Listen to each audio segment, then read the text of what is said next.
Okay, family, welcome. So, I'm gonna be talking about my friends and my family, their response to this. I'm gonna talk about my cousin that I mentioned. I'm gonna talk about time frames. I'm gonna clarify some things. I'm gonna talk about signs to look out for, and I'm gonna kind of talk about where I am now. So, let's get into it. Question one: how did sharing your experience? Okay, so by the way, I've kind of like paraphrased. I've gone through all the questions and I've paraphrased them into like I think there's like 12 questions here. Paraphrase them, and I'm just gonna try and get through as much as possible.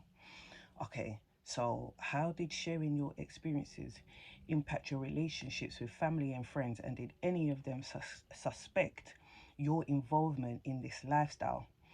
Okay, so let me put this out there.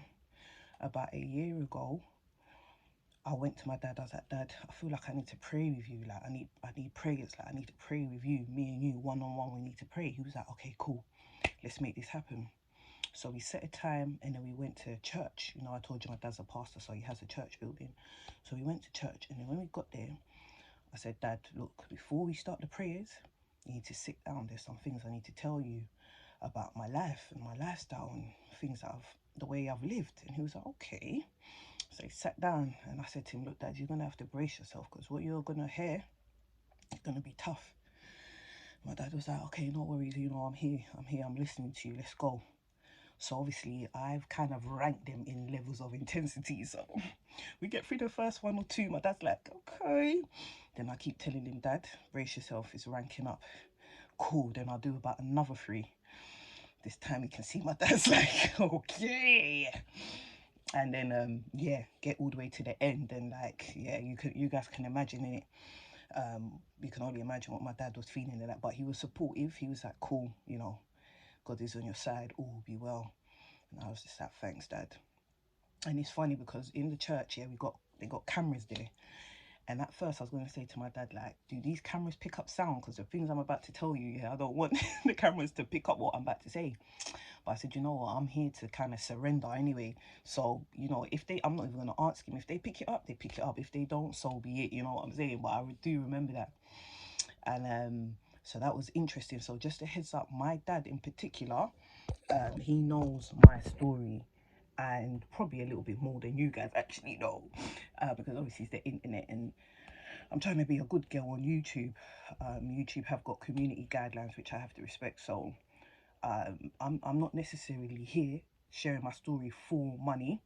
So getting my story out is the main point. But if I keep breaching them, not only will I not be able to monetize my content, I can lose my whole page. So the true essence of what I'm doing, I could lose it all. So I've got to respect that. So basically, my dad knows more than you guys know. In regards to friends and family now, no.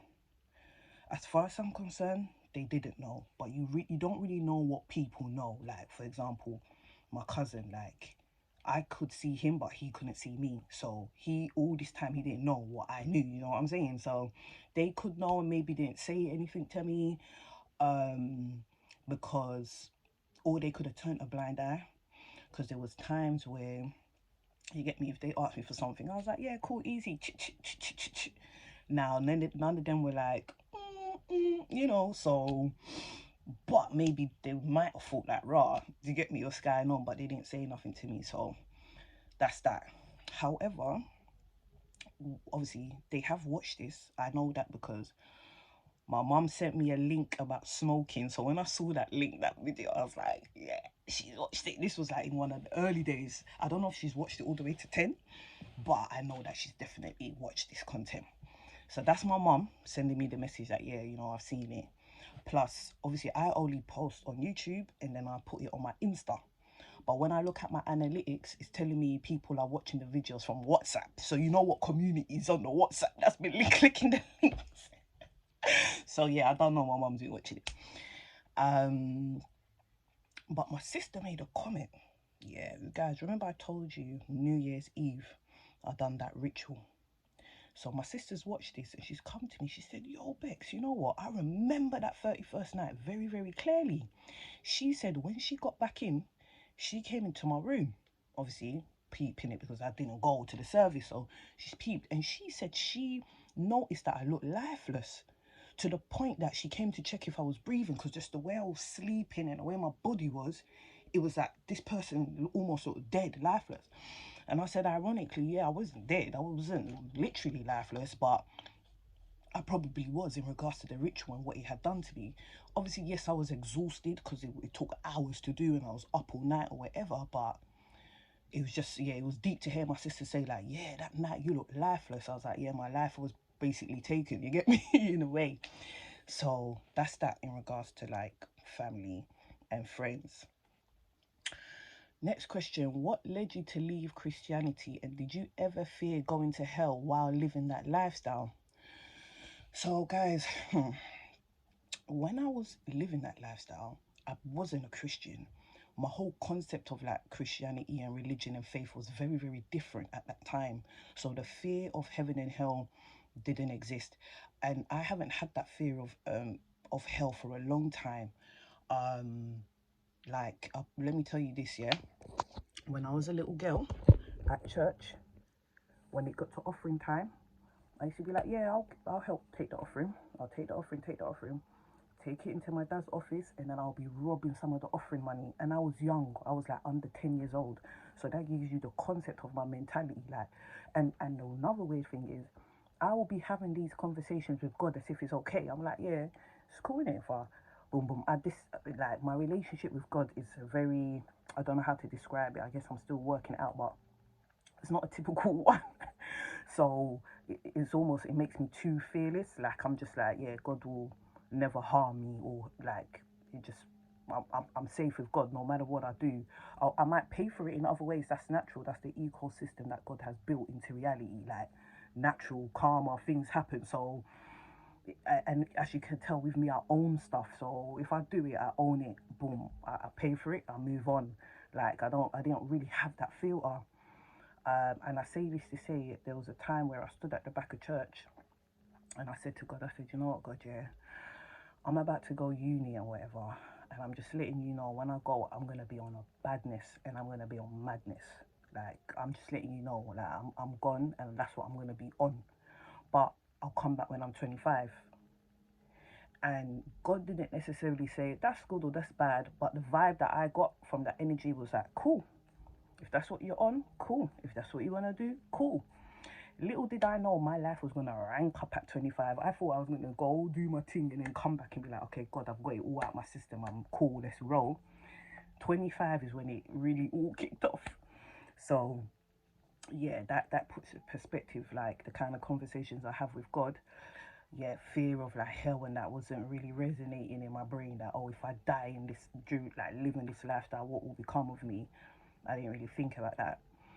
Now, what led me to leave Christianity?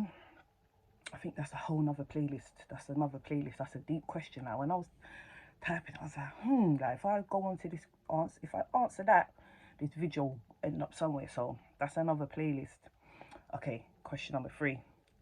Was this before or after Backchat? And was this before or after your rap career?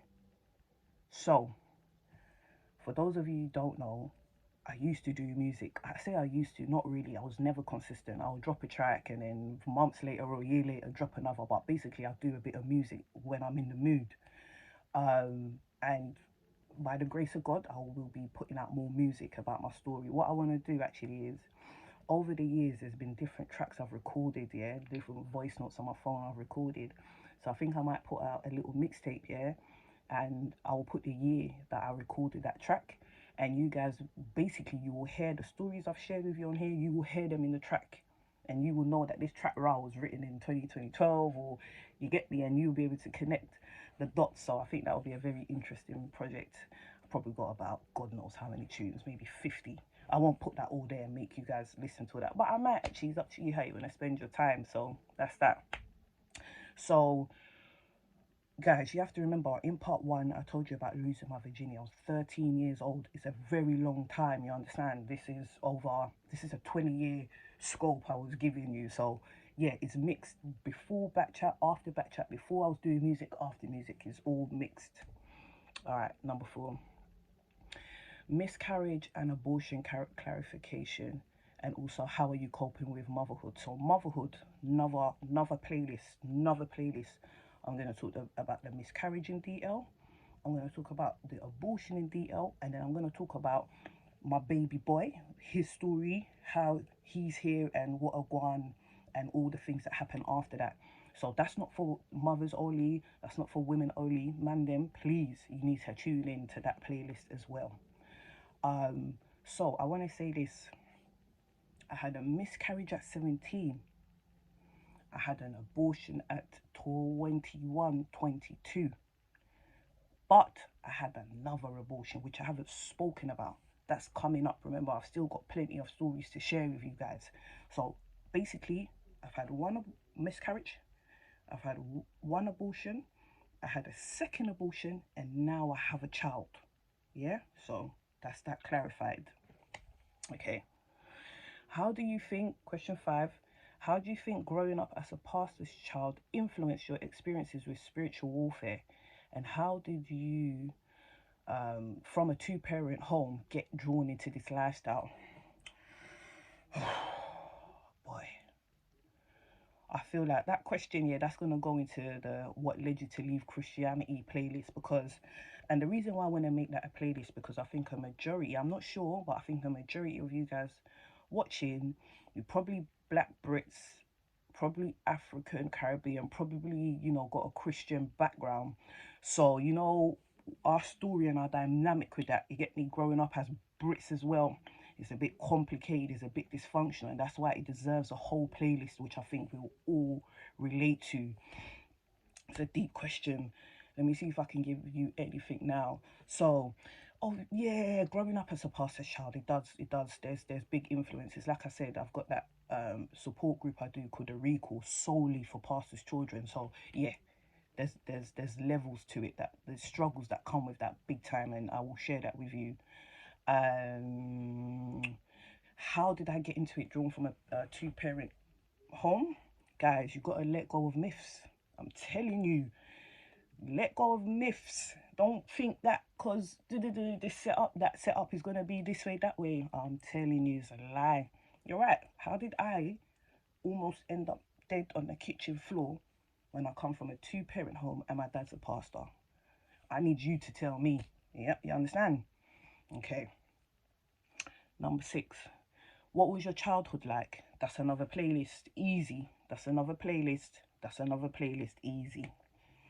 Okay. But what I'll say is my childhood was dynamic. Obviously, I was brought up as a pastor's child.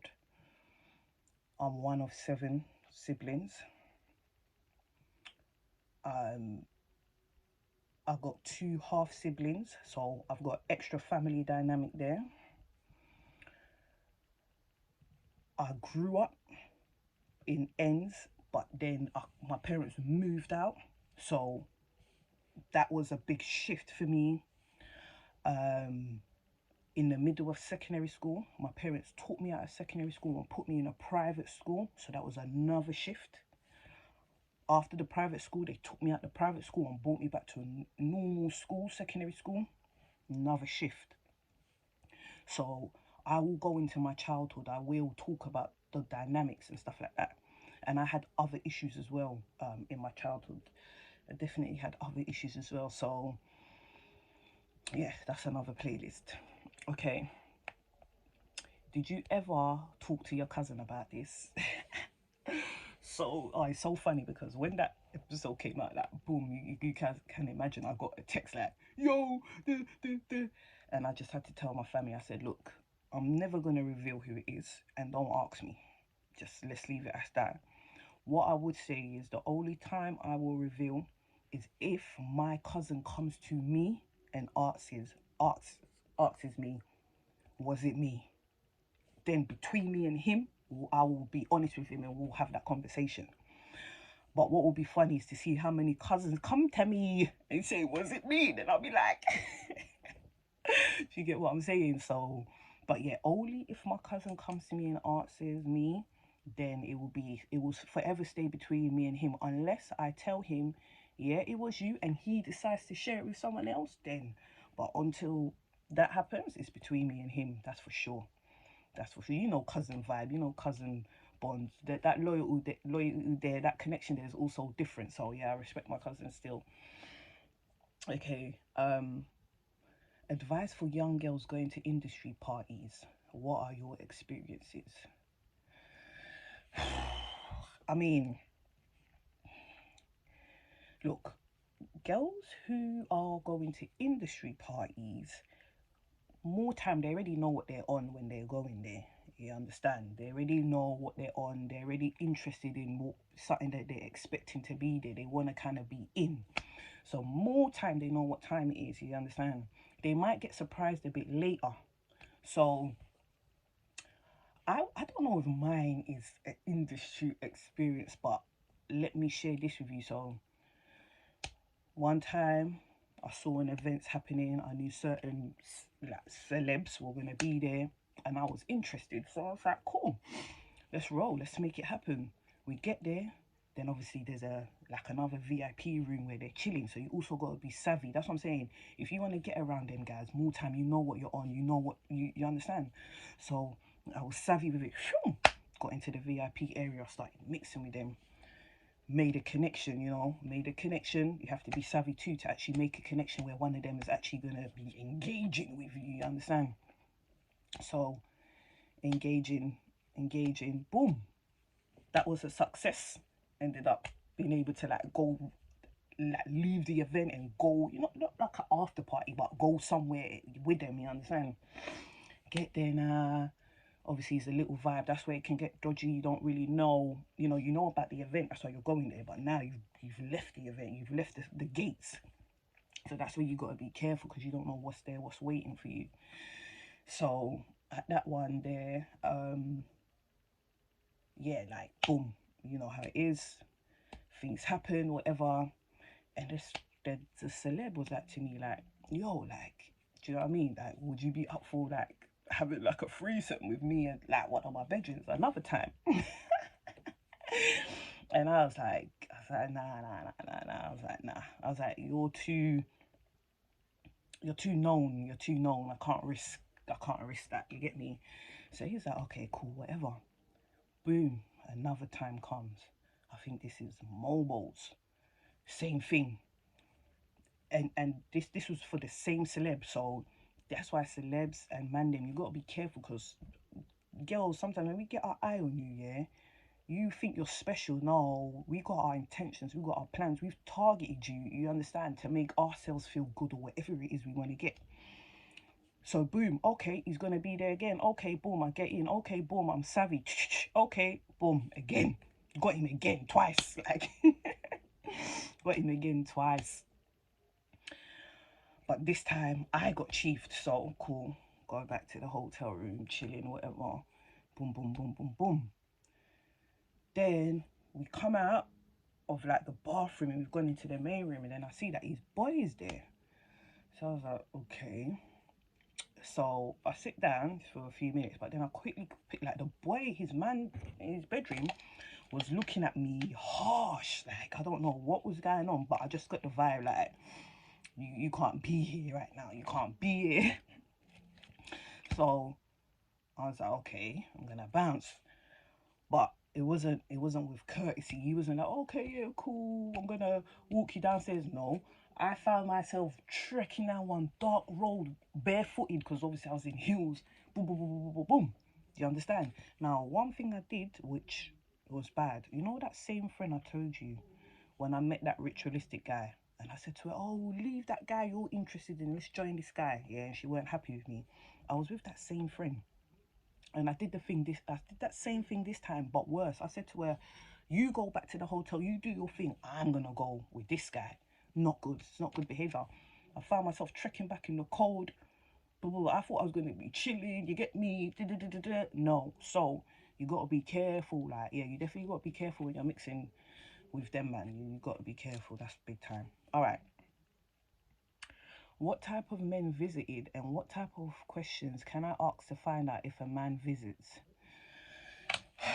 You know, that's tough because men are different, yeah? And from that perspective as well, it'll be very hard for me to tell you clearly the signs.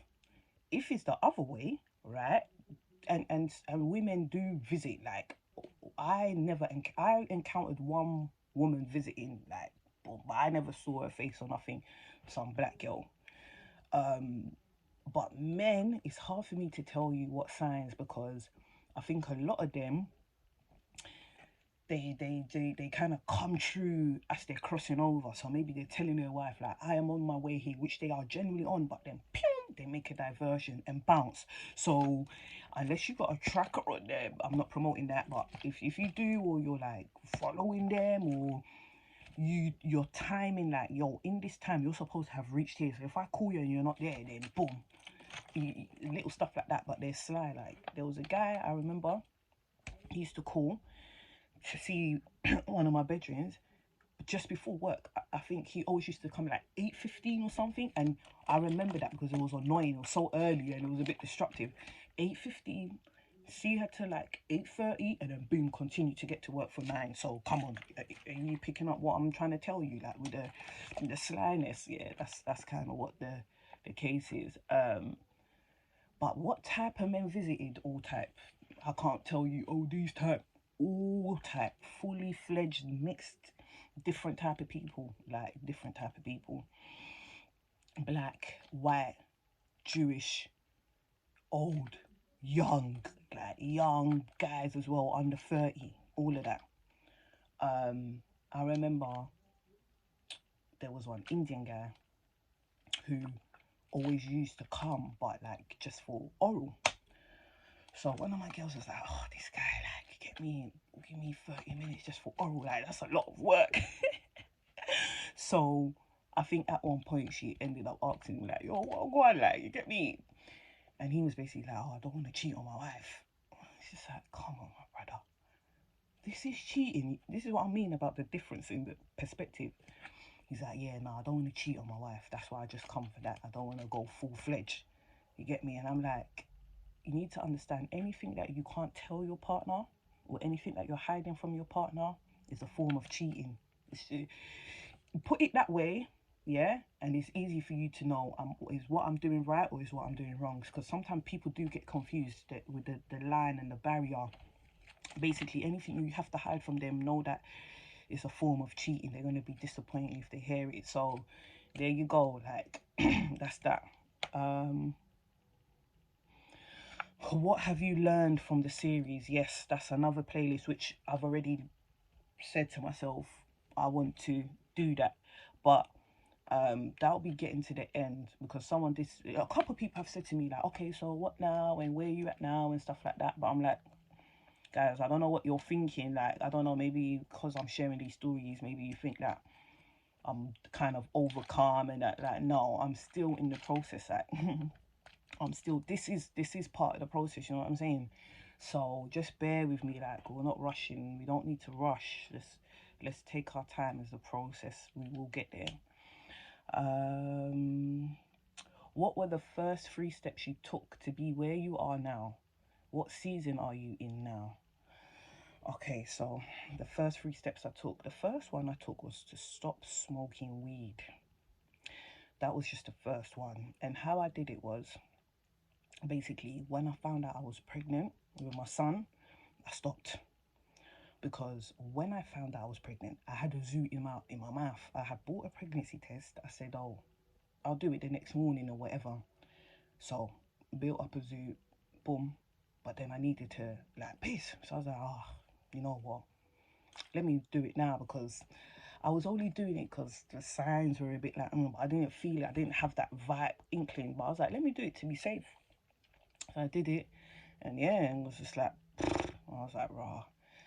Can't lie, I did finish the zoo, because I found out that I was like 7 weeks at that time. I mean, I had been bunning every day for those 7 weeks before, so I knew my boy, you get me, I was just like, cool. But after that, I didn't do it no more. So when I went 9 months without a zoo, no matter what my heart tried to tell me, my mind tried to tell me, oh, you fancy it, or you need it, or you're low, you can have it, it was easy for me to say no, because I've proven to myself 9 months that I don't need it. I can actually live without this. So that pushed me through, and ever since then, boom, my son's grown now.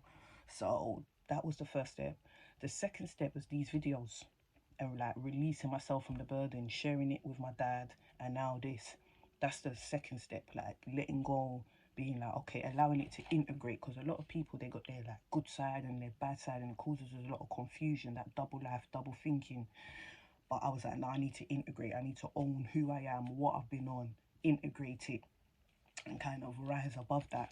So that's the second way. The third way is still pending. That one we're all gonna work out together, and then I will let you know. What season are you in now? So right now I'm in a very reflective season. I'm taking accountability, um, making changes, making a lot more sacrifices, because I've learned you've got to give to get. So what I'm giving now is my story. I'm giving my pride, you get me? I'm giving stuff like that in order to gain other deeper stuff I need for my inner man. So that's kind of the process. That's what I'm saying, is I'm still basically, I'm still a work in process. I'm still transforming. I'm not there yet. I think this is the last question. How do you see your life compared to when you were living in those moments? And what was harder, living those experiences or rebuilding your life? How do you see your life moving forward? So that I'm in no rush. That's how I see my life moving forward. Before, I think I was rushing a lot. And I'll talk about that. I was rushing a lot. I was rushing a lot. Now I'm just like taking my time. I'm in no rush. I'm not trying to get it in. I'm not trying to get it all. Nah, it's just like cool. I look at my son and I'm like, oh, I'm easy. I'm cool. Um, my life now compared to those moments. Now I have like less anxiety. Now I'm calmer. Now my head is a bit more clearer. I think back then my head was very blurry. Yeah, you get me? I was just basically always high. So your brain can never be clear, you know what I'm saying? So I'll say that's the difference. What was harder, living those experiences or rebuilding a life? I'll definitely say those experiences were wild. Those were wild. They were wild experiences. I don't think nothing could be harder than that. Rebuilding my life, I think it's been easier. I think it's been easier. If I knew, I would have started sooner. You know, if I knew, I would have started sooner. But sometimes you just get lost in other things that you think's working for you. So you think, well, this is working. Why am I changing anything? I'm all right. But when I realised I wasn't all right and I did need to make some changes, here I am now. So this is definitely easier. Um, and how do you see your life moving forward? Well, I just want to continue on this process, continue sharing my story. I've got a lot to share. I want to continue connecting with people. Having said that, I finally put my emails in my bio on my page. So it will be fantastic here. Any of you who have any similar stories or whatever, email them to me. I'm going to do a segment where I'm going to read out other people's stories if you're happy for me to. Please don't send me your story if you don't want me to read it out. Yeah. So I'm going to read them out, and we just kind of see, even if your story is not similar but it's still something, send it, because one of the objectives of my channel and what I'm doing, yeah, I kind of want to normalize the struggles that we face. And I think that's why my series has been quite like shocking or overwhelming for some people, is because it's like, yeah, we kind of keep these things undercover, so people are just like, whoa, is that what's going on with you?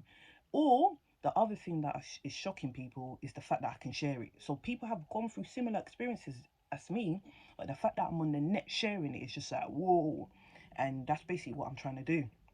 I'm just trying to normalize the reality that we're living in. And yeah, because if it was more, if I knew people around me have struggles as well, I probably would have reached out to them quicker, sooner, and I wouldn't have gone as far as I did. But because everyone just goes on like they're fine, they're normal, they're strong, it's only until they have an extreme breakdown or something, you won't really know what's happening. Everybody's struggling alone. And I'm like, nah, That's not kind of what I'm on.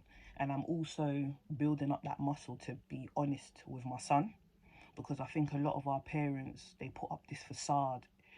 They send this picture to us that all is good, they're strong, they're healthy, and then we end up following them. And when they do that, it's also hard for us to talk to them about certain things. Whereas if they let us know, like, yeah, like when I was your age, I was like this, I was like that, I was having these struggles, it would be easier. We'll be able to talk to them much more better. So I'm setting that pace for my son now. Like, I have nothing to hide from him, and I can't. That's why I've put it on the internet, because he can find it for himself. Or if anything happens to me, boom, he goes on the net, he can hear my story. Because I would always teach him, I always tell him, look, you're my son, you come from me, yeah? So there's a high chance that you can go through the same problems I'm going through. Anything like that, go watch my videos and go listen and go learn. If I'm not here to teach you directly, watch it. From time he was young, I used to write him letters when he was in my womb, write him letters about myself, about my life, about the probability of the direction his life will go into based on his mother and my experiences. And then I will teach him stuff in those letters, so that anything happens to me, boom, he can read those letters. And but this is like another version of it online, because with letters and stuff like that, you know how you hear these stories, oh, my dad went away or my mum went away and they used to send me letters and gifts, but the other parent didn't give it to me. So all this while I thought my dad abandoned me or my mum didn't care. You know, you hear them stuff like. So whereas with this, no one can limit my son, no one can stop him. Just go on the net and type in your mother's name. Everything about me will come up. There'll be, you won't have to struggle to get to know me from across the way if I cross over sooner than when he's a man. So I say all that to say, I hope I've covered all the questions, I've clarified things. Um, and yeah, like, guys, Merry Christmas for tomorrow if you celebrate Christmas. Have a good time, take it easy, don't force yourself, don't push yourself. You see me, I've been in bed for 2 days and I'm not even at my yard, I'm visiting. But I said, guys, I'm not stressing myself. I've been in bed for 2 days, saving myself for tomorrow when the demand is on where I got to be. That's what I'm saving myself for, you understand? So I say all that to say, Merry Christmas. Thank you for joining me again. I'm gonna put a few polls out, yeah, on my community page. Please take time just to click them, because I want to get a better understanding of what you guys are on and kind of what I can bring to the table and how we can all grow together. And then let's welcome on the new year. The new year, a lot more content. Brace yourself. Yeah, and we're just gonna get it cracking. All right, lots of love. Thank you. Take care.